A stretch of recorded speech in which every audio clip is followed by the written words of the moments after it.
Hello everyone, स्वागत है आप सभी का impact academy YouTube.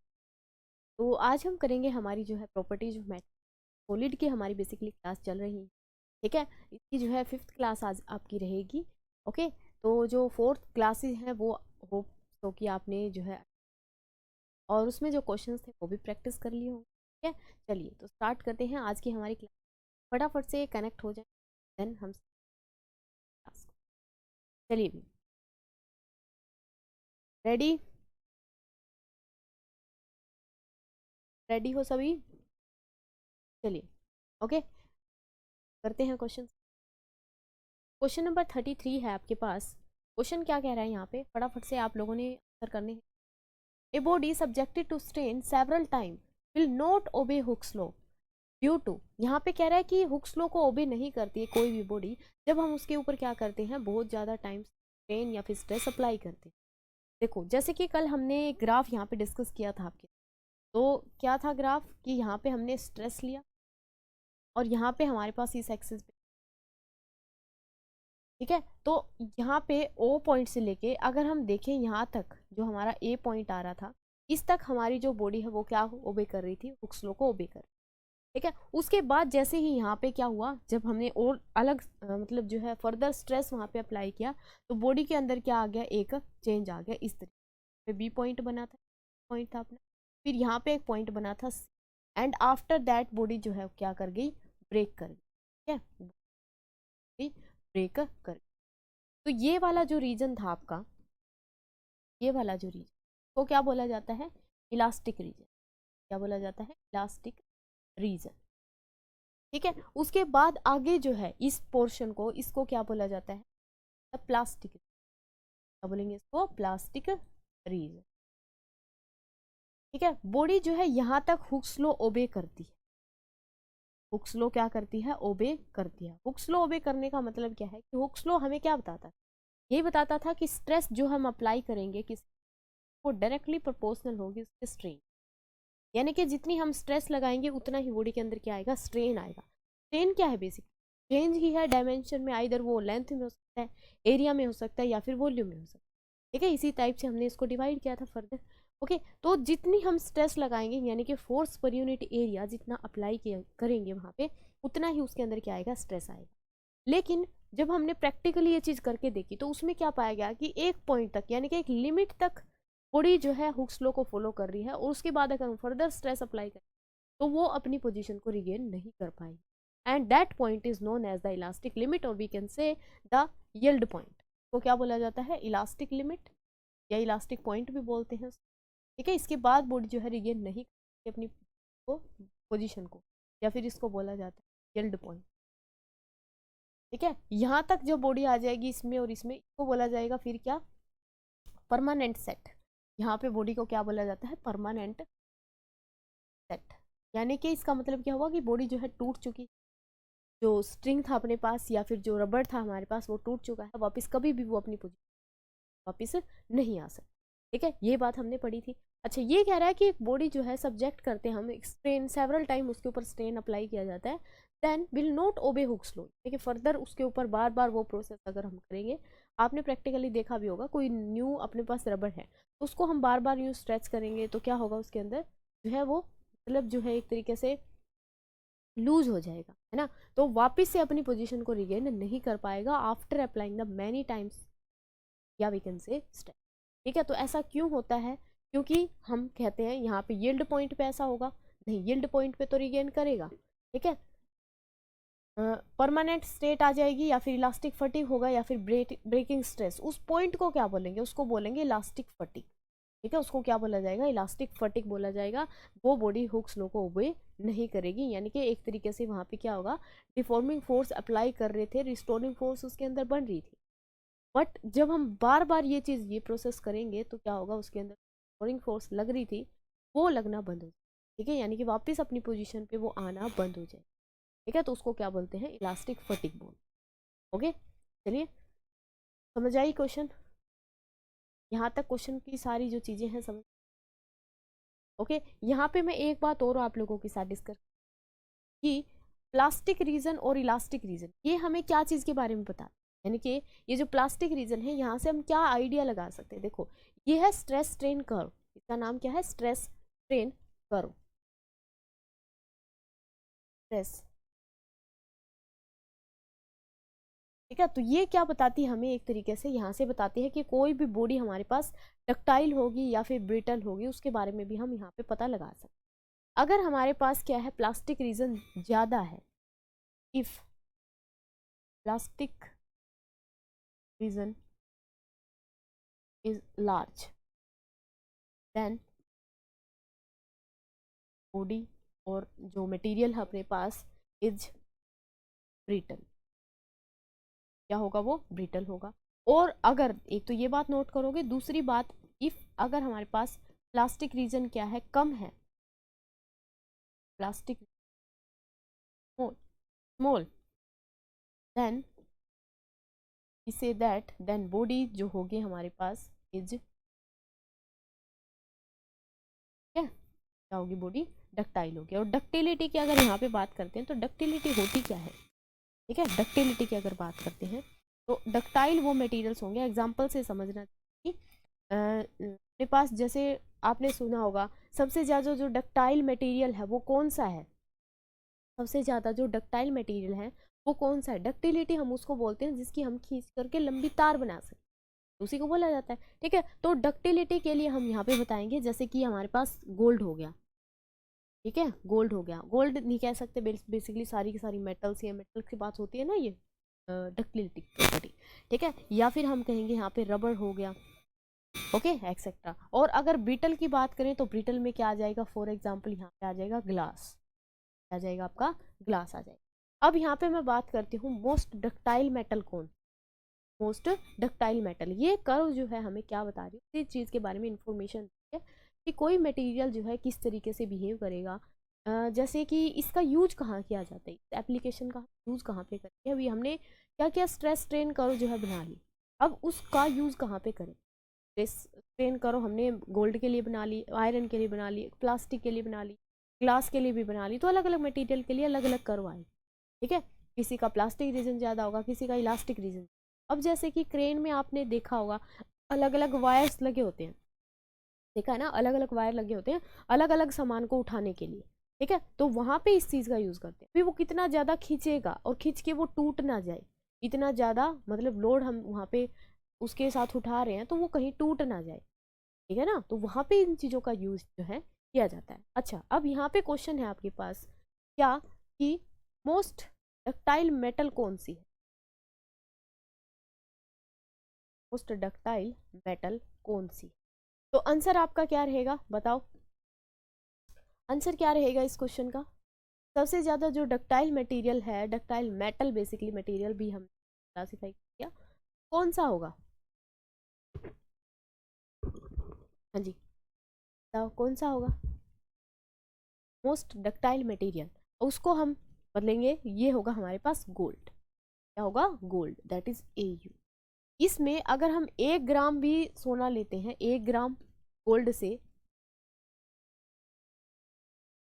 1 gram gold से हम 2 किलोमीटर तक की जो है वायर बना सकते हैं, 1 किलोग्राम, 1 किलोग्राम नहीं, 1 ग्राम गोल्ड से हम 2 किलोमीटर तक की वायर को खींच सकते हैं, वो टूटेगा नहीं, because this is very ductile material, ठीक है। सबसे ज्यादा डक्टाइल कौन, बस गोल्ड ही हो, ओके, समझ आई इतनी बात, ठीक है। तो आई थिंक ये क्वेश्चन और इससे रिलेटेड जो है सारी डिस्कस हो चुकी है, ठीक है। Yield point, permanent set, breaking stress, ये लास्ट क्लास जो थी हमारी वहाँ पे भी एक क्वेश्चन था, उसके ऑप्शंस में मैंने ये आपको बताए थे, ठीक है ना।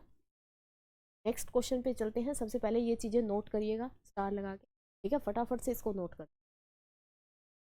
हाँ जी, नोट करिएगा सभी को।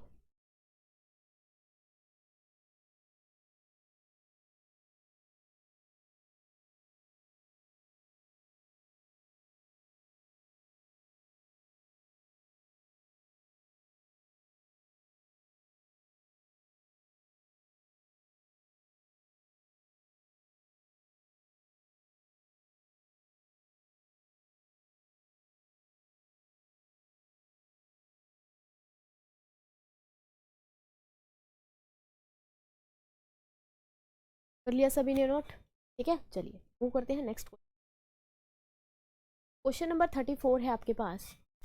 For most materials the Young's modulus is n times the modulus of rigidity modulus where n is. ये पूछ रहा है रिलेशन क्या है यंग्स मॉडुलस में और मॉडुलस ऑफ रिजिडिटी में। ठीक है, तो इसके बारे में हमें बताना है यहाँ पे। यंग्स मॉडुलस को हम डिनोट करते हैं y से, क्या y से लिखा जाता है। और दूसरा हमारे पास क्या है, मॉडुलस ऑफ रिजिडिटी या rigidity.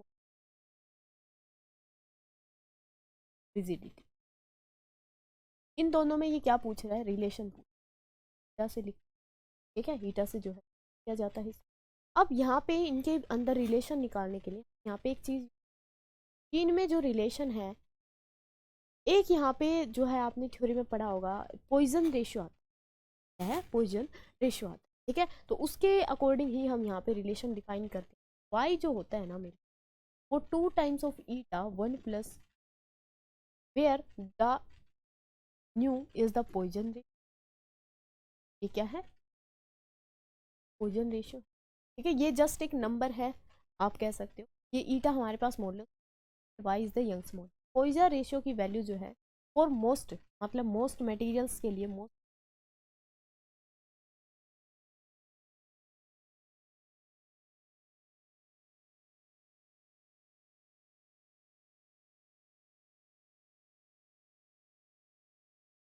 Most of the is between 0.25 point. इसकी जो वैल्यू है मोस्टली मटेरियल्स जो है इसी रीजन में इसकी लाई करती है। ओके, तो यहाँ पे जब हम ये वैल्यू पुट करेंगे, जब हम ये वैल्यू यहाँ पे पुट करेंगे तो क्या होगा मेरे पास y। अगर हम फर्स्टली वैल्यू पुट करते हैं किसके लिए, फर्स्टली हम 0.25 वाली वैल्यू पुट यहाँ पे, तो फॉर हम q कितना है 0.25 है, देन हमारा y कितना आएगा। ये मैं क्यों करके दिखा रही हूँ आपको, क्योंकि डायरेक्ट अगर आप इसका रट्टा मारोगे, वैसे तो ये टाइम्स होता है, ठीक है, वो आप लोगों को समझ आ ही जाएगा, बट उसको याद करने से बेटर है कि हम ये सारी चीज़ें उसके साथ लिंक करके एक बार यहाँ पे समझ लें, उसके बाद जो है माइंड कर ये सेट हो जाएंगे। ठीक है, तो पॉइजन रेशियो भी आपको की जो है रेंज भी पता होनी चाहिए, इनमें क्या रिलेशन है ये भी पता होना चाहिए, और डायरेक्टली फिर हम यहाँ पे निकालेंगे कि वाई में और ईटा में क्या रिलेशन। ठीक है, तो यहाँ पे पुट करो, मेरे पास 2 ना आ जाएगा यहाँ पे 1 plus 0.25 and if solve this then 2 eta 1.25 ऐसा ही बनेगा। ठीक है, तो ये क्या बन जाएगा आपके पास, ये क्या बन जाएगा, हाँ जी, मल्टीप्लाई कर दो इसकी 0 के साथ, 0 1 4 5 और ये हो जाएगा 2.5 अप्रोक्सीमेट। ठीक है, तो ये टाइम्स आ गया, आ गया। ठीक है, दूसरी वैल्यू जब हम पुट करते हैं न्यू की, that is nu is equal to 0.33, तो y is equal to 2 1 plus 0. तो सॉल्व इट, ईटा 1 प्लस 1.3। ठीक है, यही बनेगा 1.3, ये पॉइंट है। ओके जी, चलो इसकी मल्टीप्लाई करते हैं तो ये आ जाएगा 662 अप्रोक्सीमेटली। ठीक है, तो इसकी जो वैल्यू है वो कितनी आ रही है, 2.5 से अब वो आ रही है और 2.6 अप्रोक्सीमेट। ठीक है, तो यहाँ पे अप्रोक्सीमेटली हम यहाँ पे कह के चलते हैं कि y जो होता है मेरे पास, y जो होगा आपके पास क्या होगा जी, y जो होगा that is approximately equal to 3 times of, क्या होगा 3 टाइम्स ऑफ ईटा, राइट। ठीक है, यहाँ पे आपका आंसर कौन सा रहेगा, ये रहेगा। डायरेक्टली भी आप इसको याद रख सकते हो कि ईटा में और मॉडुलस ऑफ रिजिडिटी में क्या रिलेशन है, कि modulus of rigidity 3 times of elasticity, और we can say Young's modulus of elasticity. ठीक है, आई बातें समझ में, ओके। चलिए नोट करिए इसको, ये दोनों रिलेशन आपने नोट करने हैं। ठीक है, और जो ये इसकी रेंज जो है यहाँ पे बताई है ये चीज़, चलिए जी।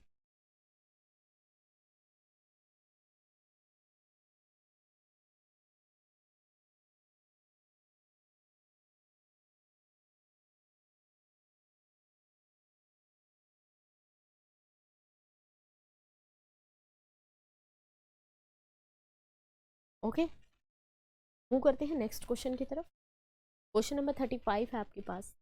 What question says that 2 bar A and B of circular cross section are of same volume made of same material are subjected to a tension, ठीक है, if the diameter of A is half that of diameter of B and if the force applied on both the rod is, then आएगा यहाँ ना, then हमें क्या बताना है, force का रेशो। यहाँ क्या ऐसे क्वेश्चन हम बहुत सारे नहीं कर चुके जहाँ पे हमें क्या करना हो, हाँ जी क्या करना हो, जहाँ पे यंग्स मॉडुलस की जो है रिलेशन गिवन हो और सिंपली वहाँ पे हम निकाल सकते हैं। क्या यंग्स मॉडुलस हमारे पास बताओ क्या होता है, y is equal to stress by strain that is equal to F by A to delta L by L, और this can be written as F into L delta L into, right, यही होता है, ठीक है। अब यहाँ पे क्या चीज़ें गिवन है, दो सर्कुलर क्रॉस सेक्शन के हमारे पास बार है, सेम वॉल्यूम होंगी, V A is equal to है वी, चीज़ें लिख लेते हैं, made of same material that's Y Y of A is equal Y of B, because Y, हाँ जी रीजन बताना कि यहाँ पे हमने लिखा Y of A is equal to है Y of B, Young's modulus दोनों का इक्वल होता है because Young's modulus is does not depend on dimension, it is only depends on the nature and the temperature, ठीक है, तो ये चीज हो गया। Subjected to a tension if the diameter of A is half that of B, B वाले का कितना हाफ है, यही मतलब वो, ठीक है। Then force applied on both the rod is, हमें क्या बताना है यहाँ पे, फोर्स जो अप्लाई की थी का रेशो, ठीक है। चलिए कैसे करेंगे क्वेश्चन को, हाँ जी ट्राई करो क्वेश्चन को कैसे करेंगे।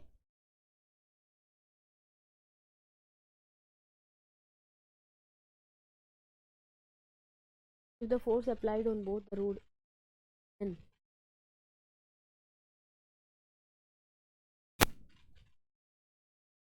क्वेश्चन में गड़बड़ लग रही है क्योंकि यहाँ पे बोल रहा है same material are subjected to tension, एक टेंशन से अगर हमने दोनों को खींचा इसका मतलब सेम फोर्स अप्लाई हो रही है, और अगर सेम फोर्स अप्लाई हो रही है तो यहाँ पे फोर्स का रेशियो तो नहीं पूछ, है ना, फोर्स का रेशियो तो नहीं पूछ,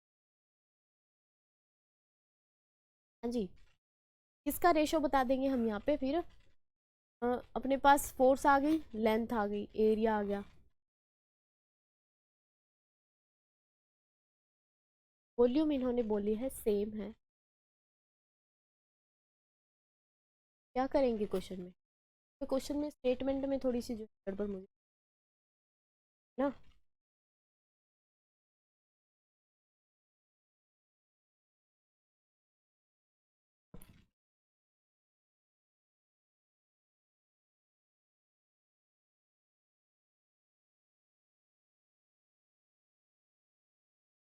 क्वेश्चन में यहाँ पे थोड़ी सी है कहीं ना कहीं, ठीक है। चलो इसको हम नेक्स्ट क्लास में डिस्कस करेंगे, ये वाले क्वेश्चन को एक बार हम स्किप करते हैं यहाँ से। स्टेटमेंट में यहाँ दोनों जगह पे यहाँ पे टेंशन मीन्स फोर्स और यहाँ पे भी फोर्स, दोनों पोजिशन भी वो भी दे दिया और हमारे पास रेशो भी, okay. So we will discuss this question the next class, okay. चलिए नेक्स्ट क्वेश्चन देखते हैं 36।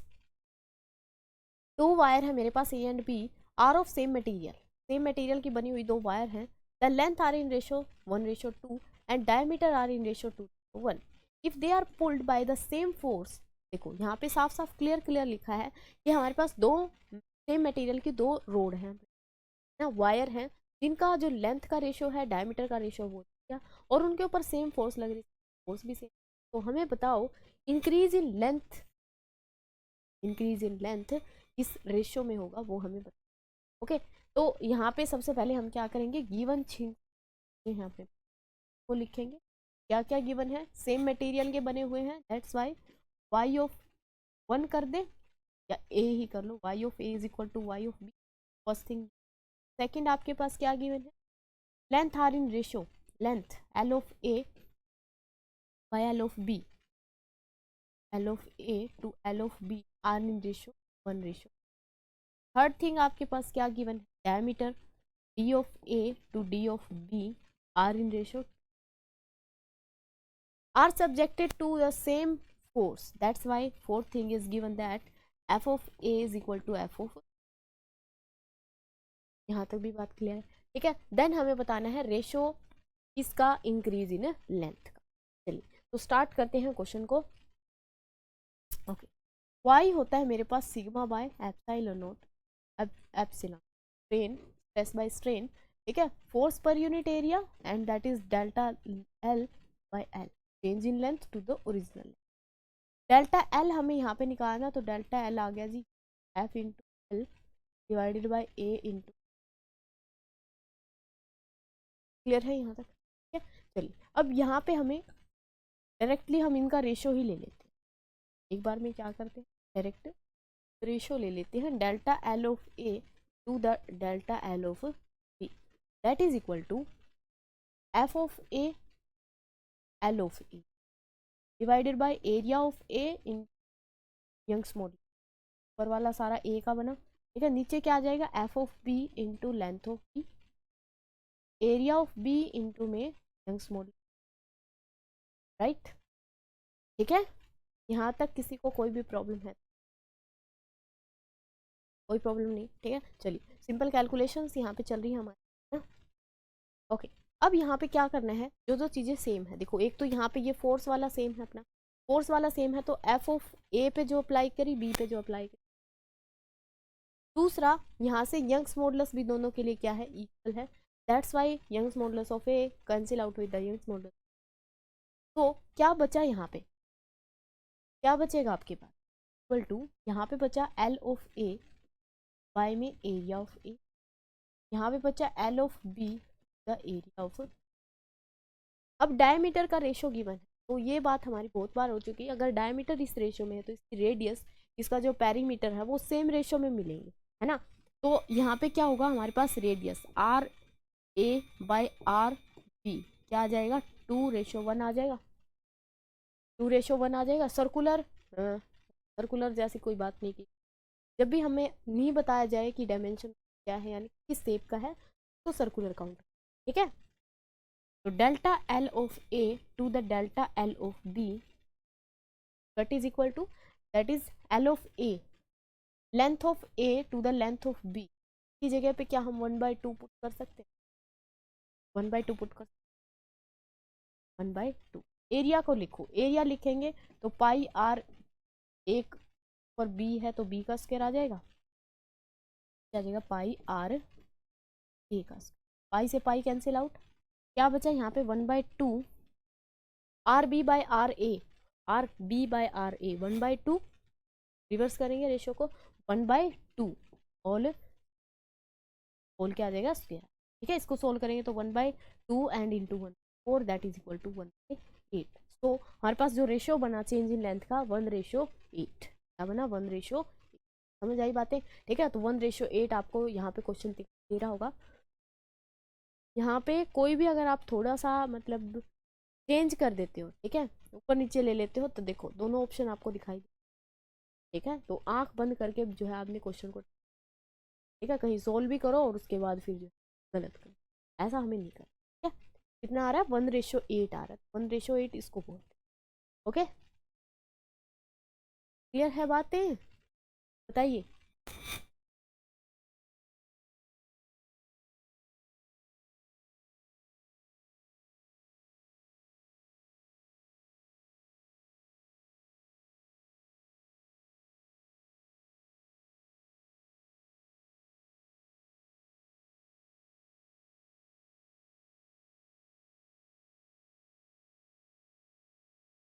ओके जी, चलिए मूव करते हैं नेक्स्ट क्वेश्चन की तरफ, ये आपने जो है नोट कर लिया होगा। Okay, question number 37 the bulk modulus of rubber is this, bulk modulus ये given, to what depth a rubber ball is taken in a lake so that its volume is decreased by 0.1, new type का question है,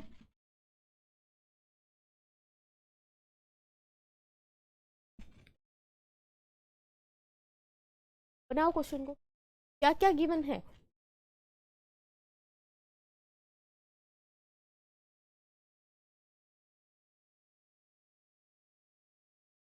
bulk modulus of rubber that is k is equal to 9.1 into 10⁻, 10⁻, है ये 8, ठीक है, this not 108, 10⁻8 newton then to depth rubber ball is taken in a lake, एक lake के अंदर हमने रबर बॉल को डालना है कि जो वॉल्यूम डिक्रीज है डेल्टा वी बाई वी कितना आना चाहिए 0.1% आना चाहिए। टू व्हाट डेप्थ, यानी कि हमें हाइट यहाँ से क्या बताना है, आपको हाइट यहाँ से बतानी। तो कैसे करेंगे क्वेश्चन, कैसे करेंगे क्वेश्चन को, जो है आपको बल्क मॉडुलस की डेफिनेशन यहाँ पे पता होनी चाहिए।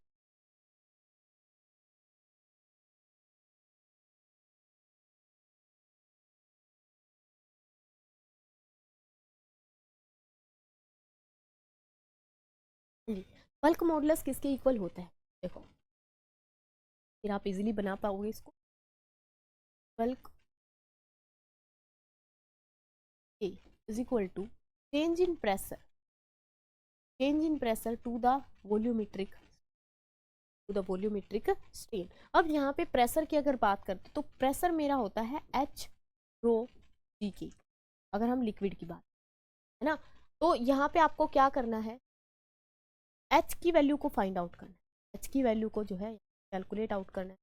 अगर यहाँ पे बात करते हैं रो, ये किसकी बात कर रहे हैं हम, वाटर की, ठीक है, लेक है, लेक तो वाटर ही होगा लेक के अंदर। ओके, तो वाटर की डेंसिटी कितनी होती है 1000 किलोग्राम पर मीटर क्यूब। क्या जी की वैल्यू की अगर बात करते हैं, this is acceleration due to gravity and that is equal to 9.8, और यू कैन टेक इट 10, क्या ले सकते हो इसको 10 जो है यहाँ पे ले सकते हो, ठीक है। पर सारी वैल्यूज जो आपके पास गिवन है, इसको थोड़ा सा और सिंप्लीफाई करें, तो इसको सिंप्लीफाई करेंगे तो ये आ जाएगा delta V by V is equal to 0.1 divided by 100। फिर नंबर में चेंज करते हैं, परसेंटेज को तो ऐसे ही करते हैं, है ना, इसको जब हम लिखेंगे तो ये आ जाएगा 0.01। इसकी वैल्यू आ गई आपके पास, इसकी वैल्यू गिवन है, यहाँ से डेल्टा पी निकालो and delta P is equal to this, ये दोनों वैल्यू यहाँ पे, एच की वैल्यू बताओ मुझे क्या आएगा, एच की वैल्यू कैलकुलेट आउट करके बताओ मुझे क्या आएगा।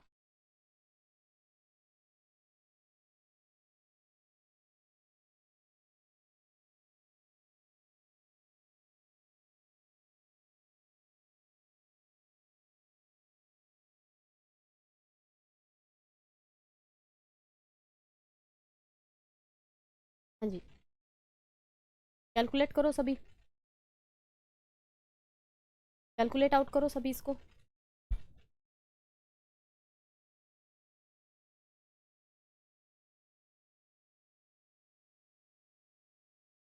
लीजिए वैल्यूज आपके पास यहाँ पे जस्ट आपको पुट करनी है, और इसको जो क्वेश्चन को सोल्व करके मुझे आंसर कितना है।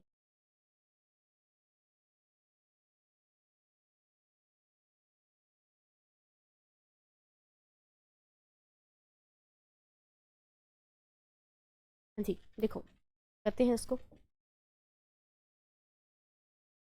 यहाँ पे सबसे पहले हमें क्या करना है, डेल्टा पी निकालना है, delta P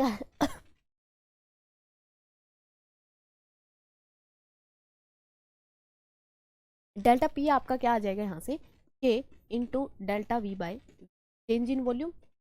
change in volume either वो डिक्रीज हो सकते हैं, आइदर वो इंक्रीज हो, यहाँ पे डिक्रीज करनी है वॉल्यूम कितने से 0.1% से, परसेंट को हमने नंबर में चेंज कर दिया। ये कितना है, के की वैल्यू कितनी है अपने पास 9.1 इंटू 10⁻⁸ और यहाँ पे इसकी वैल्यू पुट करेंगे 0.0, ठीक है, तो ये कितना हो जाएगा 9.1 इंटू 10⁻, 3 जीरो आएंगे, 3 जीरो ऊपर से कट जाएंगे, दैट इज कितना आ गया, जो प्रेशर है अपने पास 9.1 इंटू 10⁻5, क्या दिखाएंगे तेरा अच्छे से, कितना आ गया 9.1 into 10⁸, that is value of delta P change in pressure.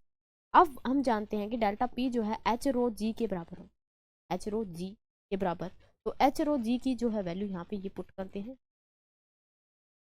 H हमें फाइंड आउट करना है, तो क्या आ जाएगा 9.1 इंटू 10⁻5, नीचे जी को लेके जाएंगे, जी की वैल्यू कितनी है 10, जी की वैल्यू कितनी है आपकी 10, और वाटर की डेंसिटी कितनी है अपने पास 1 2, ठीक है 1000 है, कितनी है 1000। तो यहाँ से देखेंगे तो 1 2 3 4 जीरो यहाँ से कैंसिल आउट, तो कितना आ जाएगा ये 9.1 इंटू 10, 9.1 इंटू 10, यहाँ से जीरो कैंसिल आउट करेंगे तो कितना आ जाएगा 91 आ जाएगा, 91। ये क्या है, हाइट है, हाइट किस में लेंगे, मीटर में, किस में लेंगे मीटर में। अब यहाँ पे अप्रोक्सीमेटली आंसर देखो, क्योंकि ये वैल्यू हमने अप्रोक्सीमेटली ली थी, एग्जैक्ट नहीं ली थी, है ना। तो यहाँ पे अप्रोक्सीमेटली ही जो है रेंज देखो आपको दिखाई भी दे रहा होगा 1 किलोमीटर, और ऑप्शन जो है बहुत दूर दूर है। 1 किलोमीटर है, 25 मीटर है, 100 मीटर है, 200 मीटर। तो हम अपना ये जो आंसर आ रहा है ये किसके अप्रोक्सीमेट आ रहा है, 100 मीटर के अप्रोक्स आ रहा है। किसके अप्रोक्स आ रहा है, 100 मीटर के अप्रोक्स आ रहा है। दैट्स वाई आपका जो ऑप्शन है यहाँ पे कौन सा करेक्ट रहेगा, सी। ठीक है, ऑप्शन सी आपका जो है इस क्वेश्चन का क्या है, करेक्ट आंसर रहेगा। क्या होगा भैया यहाँ पे, ओके। तो इसको सॉल्यूशन को जो है आप यहाँ से नोट कर सकते हैं। ठीक है, कंसेप्ट बेसिकली आपका क्लियर होना चाहिए, अदरवाइज कैलकुलेशन जो है वो चेंज भी हो सकती है ना। चेंज होंगी वो तो ऑब्वियसली पेपर में एग्जैक्ट थोड़ी ना सेम जो है व्यूज आपको देंगे। ओके, चलिए। तो होप सो कि जो है आज वाली क्लास आपको पसंद आई और जो है सीखने को यहाँ पे मिला होगा। ठीक है, तो मिलते हैं नेक्स्ट क्लास में विद द न्यू क्वेश्चंस। ठीक है, इस चैप्टर को जो है नेक्स्ट क्लास में हम बाइंड अप कर देंगे और फिर हम स्टार्ट करेंगे हमारा न्यू चैप्टर। ठीक है, तब तक के लिए अपना ध्यान रखें, पढ़ते रहें। Thank you so much. Okay, मिलते हैं नेक्स्ट क्लास में।